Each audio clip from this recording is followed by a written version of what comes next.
ስቃ ሳትጨርስ ለቅሶ የሚመጣባት አልቅሳ ስትነሳ ደግሞ ጥቂት ደስታ የሚፈራረቁባት ሴት ናት። እንዲህ አይነት መከራ ውስጥ ያላችሁ ሰዎች አላችሁ። ልክ ደስ ብሏችሁ ተደስታችሁ ስቃችሁ ሳትጨርሱ ደግሞ ሌላ ለቅሶ የምታለቅሱበት ምዕራፍ ይከፈታል።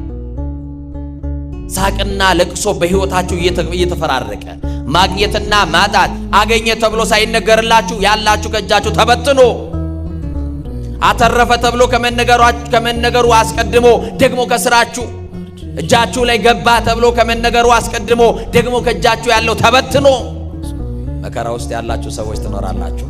ሐና መከረኛ ሴት ናት።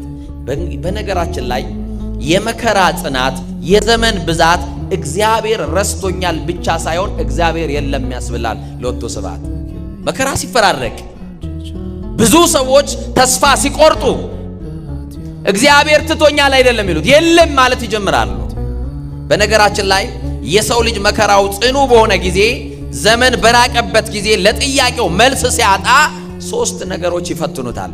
በሶስት ነገሮችም ይወድቃል። እየሰማችሁኝ ነው? በስንት አልኳችሁ? በሶስት የሃይማኖት እንቅፋቶች ይወድቃል፣ ይደናቀፋል።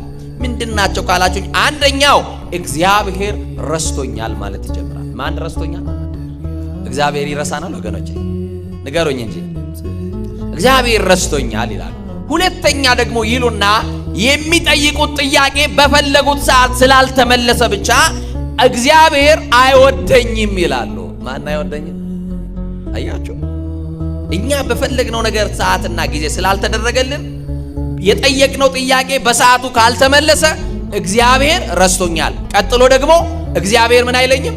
አይወደኝም እንላለን። ሶስተኛ ደግሞ እንዲህ እንላለን፣ እግዚአብሔር ባይኖር ኖሮ ነው እንጂ ቢኖርማ ኖሮ እያልን እንብሰለሰላለን። እነዚህ ሁሉ የሶስቱ የሃይማኖት እንቅፋቶች ናቸው የሰው ልጅ የሚወድቅባቸው።